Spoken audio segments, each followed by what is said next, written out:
పాకిస్తాన్ కవ్వింపు చర్యలు, పాకిస్తాన్ చేసిన దుశ్చర్య కొంతమందికి గాల్లో ప్రాణాలు గాల్లోనే లేచిపోయినాయి. కానీ బయటికి మాత్రం పెద్దగా చెప్పుకోవట్లేదు, అనౌన్స్ చేయలేకపోతున్నారు. మోస్ట్ వాంటెడ్ క్రిమినల్స్ ఇదిగో ఇలాంటి వాళ్ళు చాలా సార్లు లేచిపోయినాయి. కానీ పైకి మాత్రం ఏమీ తెలియనట్టుగానే సైలెంట్గా ఉంటున్నారు. చాలా కీలకమైనవి ఒళ్ళు గగురు పొడిచి పాకిస్తాన్ ప్రభుత్వంలో వెన్నులో వణుకు పుట్టే నిజాలు కొన్ని బయటకు వస్తున్నాయి. ఎందుకంటే వాళ్ళకి అండదండలు అందరినీ కూడా ఇలాంటి వాళ్ళే, ఇలాంటి దుష్టులు దుర్మార్గులే. వీళ్ళండ చూసుకునే వాళ్ళు రెచ్చిపోతుంటారు, వీళ్ళని చూసుకునే మేము పెద్ద పోటుగాలమని మురిసిపోతుంటారు. మొన్న దెబ్బకి గింగిర్లు ఎత్తిపోయారు. ఇప్పుడు అంశం దావూద్ ఇబ్రహీం, హఫీజ్ వీళ్ళిద్దరూ ఉన్నారా పోయారా? కరాచీలో ఈయన్ని కనిపించకుండా చేసేశారట. ఇంకా హఫీజ్ కూడా అదే పరిస్థితి, ఆయన కూడా లేచిపోయాడు. కానీ పైకి మాత్రం కొన్ని డూపులు వస్తుంటాయి, మన సినిమాల్లో చూస్తుంటాం కదా, క్యారెక్టర్ మూలన క్యారెక్టర్ రావడం, డబుల్ ఫొటోసు, డబుల్ పోర్షన్లు, అంటే వీడ ఆడ అన్నట్టుగా ఆ కన్ఫ్యూజ్లో ఉంటుంటారు. సో అదే పరిస్థితి. ఇప్పుడు ఆ కన్ఫ్యూజ్లో ఉన్నారు వీళ్ళు. అసలు వీళ్ళ పరిస్థితి ఏంటి అని. ఫోన్లకు అందుబాటులో లేరు, మనుషులు కనిపించట్లేదు, ఎత్తేశారు, అయిపోయింది. సరే పోతే పర్వాలేదు, ఒకవేళ కానీ భారత సైన్యానికి కానీ వీళ్ళు రెడ్ హ్యాండెడ్గా దొరికితే వీళ్ళు చరిత్ర అంతా వచ్చేస్తుంది. ఎక్కడెక్కడ ఏమేమి ఉన్నాయో, ఎవరెవరు ఏం చేశారో, ఎలా చేస్తారో, వీళ్ళ స్థావరాలేంటో, ఈ అనుభవములేంటో, ఈ బెదిరింపులేంటో, అసలు వీళ్ళ నెట్వర్క్ ఎలా ఉంటుంది, మొత్తం అంతా కక్కించేస్తారు. అదేం పెద్ద కొత్త ఏం కాదు భారత సైన్యానికి. ఆ టెన్షన్ ఇప్పుడు వీళ్ళకుంది. దావూద్ ఇబ్రహీం, హఫీజ్ ఉన్నారా పోయారా? పాకిస్తాన్ ప్రజలు అడుగుతున్న మాట. ఎందుకంటే ఇలాంటి వాళ్ళు పోతే వాళ్ళు దీపావళి చేసుకుంటారు. అలాంటి పరిస్థితుల్లో ఉన్నారు. ఎందుకంటే ప్రజల తిరుగుబాటు అక్కడ ఎప్పుడో మొదలైపోయింది. వాళ్ళ వల్ల ఈ పరిస్థితి వచ్చింది, ఈ దుస్థితి వచ్చింది. ఇంత దారుణమైన పరిస్థితుల్లో మేము ఉంటున్నాము, మా బతుకులేమో మేము బతుకుతున్నాము, వీళ్ళు పెట్టిన ఈ న్యూసెన్స్ వల్ల అమాయక ప్రజలను అక్కడికి వెళ్ళడం ఎందుకు, కాల్పించడం ఎందుకు, ఆ ఎవరైతే ఉగ్రవాదులు ఉన్నారో ఆ దుర్మార్గులను పట్టించేస్తే అయిపోయింది కదా, వాళ్ళ కోసం మమ్మల్ని అందరినీ కూడా చంపుతారా మీరని చెప్పి రోడ్లు ఎక్కుతున్నారు. దొరికినట్టుగా పరుగులు పెట్టిస్తున్నారు. ఏం చేస్తారు మరి? వాళ్ళకి ఆగ్రహాలు ఉంటాయి, వాళ్ళకి ఆవేశాలు ఉంటాయి కదా.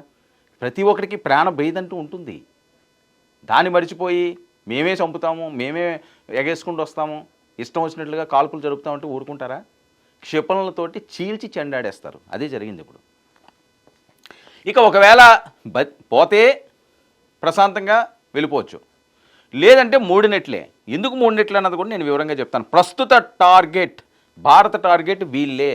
సప్త సముద్రాల వెనకాతల దాకున్నా లాక్కొచ్చి వాళ్ళంతు చూస్తారు, వాళ్ళు భరతం పడతారు. ఇంకా వాళ్ళ వాటలు సాగవు. మసూద్, దావూద్ ఇబ్రహీం వీళ్ళ ఆటలు ఎట్టి పరిస్థితుల్లోని ఇంకా సాగవు. వాళ్ళకి టైం దగ్గర పడింది, కౌంట్ డౌన్ స్టార్ట్ అయింది అంటున్నారు. ఇక మోస్ట్ వాంటెడ్ టెర్రరిస్టుల వేటలో భారత్ ఉంది. పాక్లో కొనసాగుతున్న రా సీక్రెట్ ఆపరేషన్ ఇది చాలా కీలకమైంది. రా సీక్రెట్ ఆపరేషన్ మొదలు పెట్టింది అంటే గన్ పాయింట్లోకి వెళ్ళి కొట్టిందాకా వాళ్ళు ఆగడం. వీళ్ళు ఎక్కడెక్కడ ఉన్నారో, ఎక్కడెక్కడ దాకున్నారో, వాళ్ళ స్థావరాలు ఏంటో, ఏ రకంగా వాళ్ళ నెట్వర్క్ నడుస్తుంటుందో మొత్తం రా ఆపరేషన్లో బట్టబయలైంది.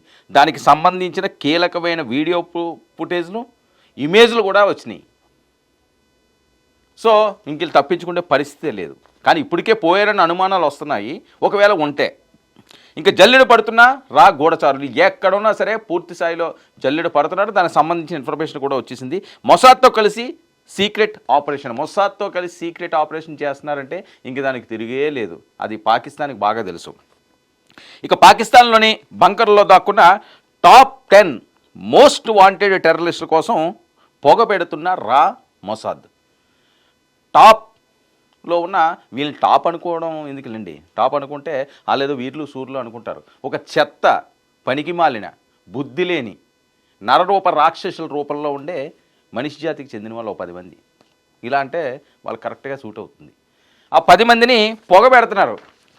రా పొగబెట్టింది అంటే వీళ్ళ పని అయిపోయినట్టే. ఇంకా 10 మంది వీళ్ళిద్దరితో పాటుగా. ఇక బంకర్ కలుగులో నుంచి బయటకు వస్తే చాలు పొగ పెట్టడం జరిగింది. ఎంత విషనాగన్నా సరే పుట్టలో దాకున్నంతసేపు దాని వీరత్వం ఉంటుంది. పొగ పెట్టిన తర్వాత ఊపిరాడదు. బయటకు వచ్చింది అంటే బాదుడే బాదుడు, ఇంక మామూలుగా ఉండదు. ఆ దెబ్బలో అయిపోద్ది. దాన్ని అయితే కర్రతో కొడతారు, వీళ్ళనైతే తుపాకీతో వేస్తారు. అదే మిగిలింది. అది ఏ నిమిషంలోనూ కూడా జరిగే అవకాశం ఉందని. ఇక లోపల వేయడానికి రెడీగా రా మొసాద్. ప్రాణాలతో పట్టుకోవడం అన్నది భారత ధ్యేయం. అన్యాయంగా ఒక్క ప్రాణం కూడా పోకూడదు అన్నది భారత నినాదం. ఎప్పటి నుంచో మనం పాటిస్తున్న ఆ సాంప్రదాయం. దొరికితే మంచిదే, దొరకకపోతే ఏమవుతుంది? ఒక లాడెన్ అవుతుంది, లేకపోతే ఇంకొకరు అవుతారు. ఆ రకంగానే అవుతుంది. వాళ్ళకి ఏ శిక్ష కావాలో వాళ్ళే నిర్ణయించుకోవాలి. గౌరవంగా దొరికి వాళ్ళు తప్పులు ఒప్పుకుంటే వీళ్ళు పశ్చాత్తాప పడ్డం అన్నది అది అసలు ఆలోచనే వద్దు. వాళ్ళకి అన్న బ్లడ్లో ఉండదు. అది ఆ పశ్చాత్తాపం ఏముంటుంది వాళ్ళకి? ఇంత నరరూపరాక్షలకి ఉండే అవకాశం లేదు. సో వాళ్ళు పశ్చాత్తాప పడరు, పంపించడమే. దశాబ్దాలుగా భారత్లో అల్లకల్లోలం సృష్టిస్తున్న దావూద్ హఫీజ్ ఇది ఈరోజు పరిస్థితి కాదు. ఈ దుర్మార్గులు దశాబ్దాల తరబడి ఈ రకంగా కల్లోలాన్ని సృష్టిస్తూనే ఉన్నారు. కానీ ఇప్పటి వరకు భారత్ సీరియస్గా తీసుకుంది, కానీ ఇంత సీరియస్గా ఇంత స్ట్రాంగ్ డెసిషన్ అయితే తీసుకోలేదు. ఈసారి తీసుకుంది. ఉక్కుపాదం మోపడానికి తీర్మానం చేసుకుంది. దానికి సంబంధించి ఆదేశాలు కూడా వచ్చేసినాయి. ఇంకా రాకి ఫుల్ పవర్స్ ఇచ్చినాయి. భారత్లో రాకి ఫుల్ పవర్స్ ఇచ్చినాయి. నువ్వు ఏ దేశం అన్నా ఇల్లు, ఏ ప్రాంతం అన్నా ఇల్లు, ఎక్కడన్నా ఉండు, దొరికినట్టు వేసేయి, లేదా పట్టుకుని తీసుకురా. ఇది వాళ్ళ ఆర్డర్. ఎవ్వడో ఆపలేడు. ఎన్ని వందల మంది వాళ్ళకి గస్తీ కాసినా, ఎలాంటి డ్రోన్లతో వాళ్ళ నిఘాలో ఉన్నా ఎవ్వడూ కూడా భారత్ రాని ఆపే పరిస్థితి లేదు. ఇక ఇప్పటికే హఫీజ్ సయ్యద్ ఫ్యామిలీలో 14 మందిని మనం చూసాం కదా ఏమైందో. అన్యాయంగా ఈ దుర్మార్గుల వల్ల వాళ్ళు చనిపోతున్నారు, వాళ్ళ కుటుంబ సభ్యులు. మరి వాళ్ళు ఏం పాపాలు చేశారో, ఘోరాలు చేశారో, మరి ఇంత పాపాలు చేసే వాళ్ళకు పుట్టడం వాళ్ళు చేసుకున్న శాపమేమో, వాళ్ళ ఇంట్లో బతకడం, లేదా వాళ్ళని ఆ రకంగానే తయారు చేశారు. అందరూ చెడ్డోళ్ళు ఉండరండి, మనం ఆ రకంగా తెలియకుండా అనకూడదు. మంచి వాళ్ళు కూడా ఉండొచ్చు. పాపం వాళ్ళు ఏం చేశారు, పిల్లలతో సహా చాలామంది పోయారు. ఎందుకంటే ఇదే వాళ్ళ ఇంట్లో పుట్టడమే వాళ్ళ శాపం. కొంతమంది ఇంట్లో పుట్టడం శాపం అనుకుంటాం. ఎందుకంటే తినడానికి తిండి లేక, పడుకోవడానికి ఒక గూడు లేక, కడు పేద జీవితంలో బతికే జీవితాలు మన రోడ్డు మీద పోతుంటే ఎన్నో కనిపిస్తుంటాయి. వాళ్ళు చేసిన పాపం ఏంటి? ఆ ఇంట్లో పుట్టడమే కదా. ఐశ్వర్యవంతులు, కోట్లకు పలగెత్తిన వాళ్ళు, కాలు కిందన కూడా పెట్టకుండా పూల పాన్పుల మీద నడిచేవాళ్ళు కొంతమంది ఉంటారు. వాళ్ళు చేసిందంటే వాళ్ళు అదృష్టం చేసుకున్నారేమో, లేదా ఆ ఇంట్లో పుట్టమని వాళ్ళు చెప్పారా, ఈ ఇంట్లో పుడతామని వీళ్ళు అనుకున్నారా? ఎవరిది ఏది అనుకోరు కదా. ఇదంతా ఒక సృష్టి, వాళ్ళ కర్మ. ఇలాంటి దుర్మార్గుల ఇళ్లలో ఉండడం. ఇక విమానం హైజాక్ చేసి మరీ విడిపించిన అబ్దుల్ రఫూజ్ అజార్ను లేపేసిన భారత్. విమానాలని హైజాక్ చేసి ఈయన విడిపించిన వాడు పని అయిపోయింది. ఎవరైడు? అబ్దుల్ రఫూజ్ అజార్ను భారత్ లేపేసింది. పాపం పండాలి, ఒకరోజు లేట్ అవుతుంది. ఇది అందరూ గుర్తుపెట్టుకోవాల్సిన అంశం. చెడు ఎల్లకాలం ఉండదు, కొంతకాలం నటిస్తుంది. ఇప్పుడు అవినీతి చేసినాడు అనుకోండి, చాలామంది అనుకుంటుంటారు ఇదేంట్రా చిన్న ఎంప్లాయీ, ఇదేంట్రా బాబు కోట్లు సంపాదించేసాడు, ఏదేదో చేశారంటారు. కానీ ఎంతకాలం ఉంటుంది అది? పాపం పండినంత వరకు ఉంటుంది, ఇంకా తర్వాత ఇంకేం ఉండదు, వేసేస్తారు. చాలామందిని మనం చూసాం అలాంటిది. సో అదే పరిస్థితి. ఆడు పాపం అబ్దుల్ రఫూర్ అజార్ పాపం పండింది. అప్పుడు హైజాక్ చేసి నానా యాతన చేసి వీళ్ళని ఇడిపించుకుంటూ వెళ్ళినాడు. ఇప్పుడు దొరికాడు, అయిపోయాడు. భారత్ క్షిపణి దాడుల్లో 100 మంది హతమయ్యారు. ఇక మసూద్ అజహర్ ఫ్యామిలీలో 14 మంది చనిపోయినట్ల నిర్ధారణ అయింది. ప్రాణాలతో పట్టుబడ్డ ఉగ్రవాదుల విచారణలో కీలక విషయాలు రాబట్టిన భద్రతా బలగాలు. ప్రాణాలతో చాలామంది దొరికారు, అది బయటికి చెప్పట్లేదు.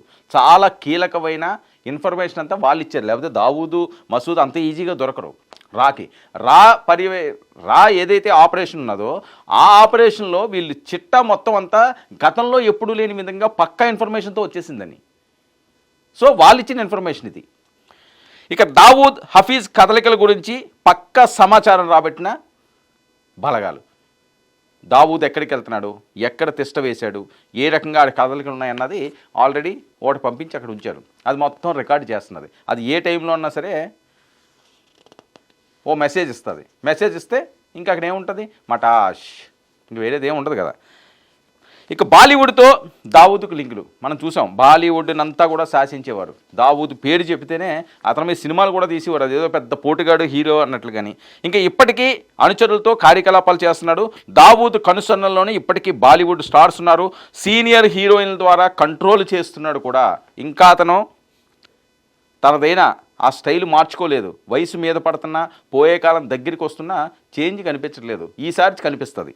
ఇక కరాచీ ఇస్లామాబాద్లో దావూద్ కదలికలు.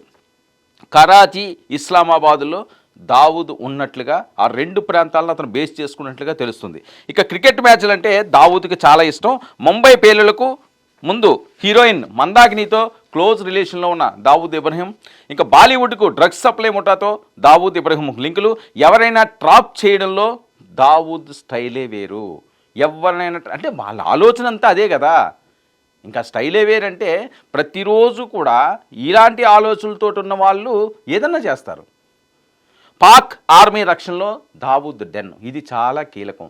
వీళ్ళు ఎవరో తెలుసు, వాళ్ళు ఏం చేస్తారో తెలియదు, వీళ్ళ వల్ల ముప్పు వస్తున్నదని కూడా పాకిస్తాన్కి తెలుసు. కానీ ఆ ప్రభుత్వం వీళ్ళందరికీ రక్షణ కవచాన్ని ఏర్పాటు చేసింది.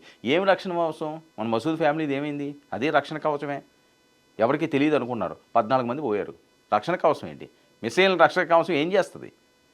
ఎత్తి కుదేసేస్తుంది, బాడీ కూడా కనిపించదు, పీస్ పీస్ చేసి పడేస్తుంది. ఇంకా రక్షణ కవచం వాడికి 10 మంది వెళ్ళి ఫైటింగ్ చేస్తారా? సినిమా హీరోల్లో కాదు కదా. ఎక్కడ బటన్ నొక్కారో తెలీదు, ఎక్కడికి వచ్చి పేలిందో తెలీదు, ఏం పేలిందో ఏమైపోయిందో తెలియదు, పక్కోడికి చెప్పుకోవడానికి కూడా ఛాన్స్ ఉండదు. ఆ రకంగా పడుతుంది. ఇక Hafiz Saeed Pak army, NIA, ISI రక్షణ కల్పిస్తున్నదండి. ఎవరికి? హఫీజ్ సయ్యద్కి. ఇక హఫీజ్ ఇంటికి కిలోమీటర్ దూరం నుంచే ఆంక్షలు. హఫీజ్ ఇంటికి సంబంధించి కిలోమీటర్ సరౌండింగ్లో ఎవ్వరూ కూడా అక్కడికి వెళ్ళడానికి లేదు, ఉండడానికి లేదు. చాలా జాగ్రత్తగా దాన్ని పహారా కాస్తున్నారు. అయినప్పటికీ దావూద్ ఇబ్రహీంకి ఏం జరుగుతుందో ఇతనికి అదే జరుగుతుంది. కిలోమీటర్ కాదు, 100 కిలోమీటర్లు వెళ్ళి కొట్టిపెట్టేశారు. ఇంకా ఏం ఆలోచిస్తున్నారు వాళ్ళు? అంటే వాళ్ళ దగ్గర ఆప్షన్ లేదు. ఇంకెంతకంటే ఏం చేయగలరు? వాళ్ళు ఏదో సేఫ్గా ఉన్నామో, మాకు రక్షణ ఉన్నది అనుకుంటారు. రక్షణ ఉండడానికి ఇది సైన్యంతో చేసే దాడి కాదు, రాజుల కాలు యుద్ధాలు కాదు. వెళ్ళి ఫైట్లు పెట్టి బల్లాలు పట్టుకుండి, కత్తులు పట్టుకుండి, డోళ్ళు పట్టుకుండి, గుర్రాల మీద టుక్కు టుక్కు టుక్కు వెళ్ళి చేసే ఫైట్ కాదు ఇది. అది అర్థం చేసుకోవాలా. ఎక్కడో నొక్కుతారు స్విచ్, ఇక్కడ పేలుతుంది, భూమి బద్దలేసిపోద్ది ఇక్కడ. ఇంకేం చేస్తారు? కిలోమీటర్ ఏంటి, 100 కిలోమీటర్లు పెట్టుకున్నావు, నో ప్రాబ్లం, కరెక్ట్గా ఫిక్స్ చేస్తే టార్గెట్. ఇక ఐఎస్ఐ రక్షణలో ఉన్నారు. హఫీజ్ ఇంటి కిలోమీటర్ దూరం వరకు ఆంక్షలు. హఫీజ్కు 4 అంచెల భద్రతా వ్యవస్థ. హఫీజ్ను కాపాడుకుంటామని పాక్ ఆర్మీ శపథం. హఫీజ్ నెట్టి పరిస్థితులను చనిపోనివ్వని పాక్ ఆర్మీ శపథం చేసిందండి. ఏంటి పిచ్చి మాటలు, ఏంటి పిచ్చి ఆలోచనలు, ఏంటి పిచ్చి ప్రకటనలు? పాక్ ఆర్మీకే దిక్కు లేదు, ఆ ప్రభుత్వానికే దిక్కు లేదు, ఆ దేశానికే దిక్కు లేదు. వీళ్ళేమో నేను హఫీజ్ని కాపాడుతాం. ఏంటి కాపాడుతాను? మీ దేశాన్ని నువ్వు కాపాడుకోలేవు. భారత్ భిక్షేస్తే తప్ప, అరే పోరా నువ్వు బతకరా అని చెప్పి వదిలేస్తే తప్ప ఏముంది? ఏమి నువ్వు కాపాడుకుంటావు? నీకు నువ్వే కాపాడుకోలేవు, పక్కింటోడికి ఏదో పరమాణం పెడతావట, నీకు తినడానికి గింజ లేనోడివి. ఆ రకంగా ఉంది ఈ సామెతలు చూస్తుంటే. ఆయనకి రక్షణ ఇచ్చేస్తారట వీళ్ళు, వీళ్ళకేమీ లేనిది. ఇక ఆపరేషన్ సింధూర్కు ముందు కూడా పాక్ ఆర్మీ పేలాపనలు. ఎలాంటి పేలాపనలు పెట్టాడు చూశారు కదా, అవన్నీ మనం చూస్తూనే ఉన్నాం కదా. ఇక అణుబాంబులు ఎక్కువ పెట్టామని ఒక పక్క బెదిరింపులు. భారత్ దాడులు పెట్టిన 2వ రోజే కాళ్ళ బేరానికి. దాడులు మొదలెట్టిన 2వ రోజు నుంచే మొదలెట్టారు ఆ ట్రంప్ను పట్టుకుండి.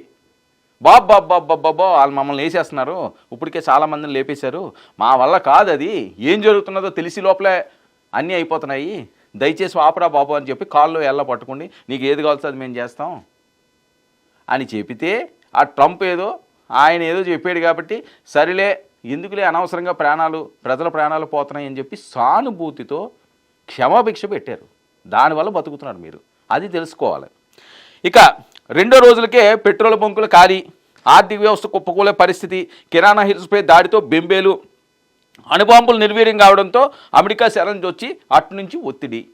ఇది కదా మన చరిత్ర, ఇది కదా మన వీరత్వం, మన ధీరత్వం, మన మగాడితనం. ఇవన్నీ కళ్ళ ముందు కనిపిస్తున్నాయి కదా. ఏం పీకుతారు? ఇంకా ఏం చేస్తారు? మసూద్ని ఎలా కాపాడతావు? దావూద్ని ఎలా కాపాడతావు?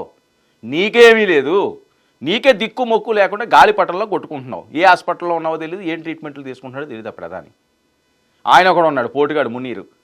ఎక్కడున్నావు మునీర్ అని అడుగుతున్నది భారత్. ఒకసారి కనిపించు, ఒకసారి బయటికి రా, మళ్ళీ ఇంకొక మెసేజ్ ఇవ్వి, లేకపోతే భారత్కి ఇంకొకసారి వార్నింగ్ ఇవ్వి. ఏ ప్లేస్లో ఉన్నావో వార్నింగ్ టీవీలో మొదలుపెట్టి నువ్వు ఎండ్ అయ్యే లోపల నువ్వు అక్కడ ఉండవంటున్నారు. రోజులు దగ్గర పడ్డాయి, మారిపోతే పర్వాలేదు, మీరు మారరు. తప్పులు జరగకుండా మీ బతుకు మీరు బతకండి అని చెప్పి అవకాశాలు పలుమార్లు ఇచ్చారు, అయినా మీలో చేంజ్ లేదు. సో ఇప్పుడు ఉన్నారా పోయారా అది చెప్పండి. ఫస్ట్ ఉంటే వీళ్ళు చూసుకుంటారు, పోతే మీరు శ్రద్ధాంజలి కలిగించుకోండి.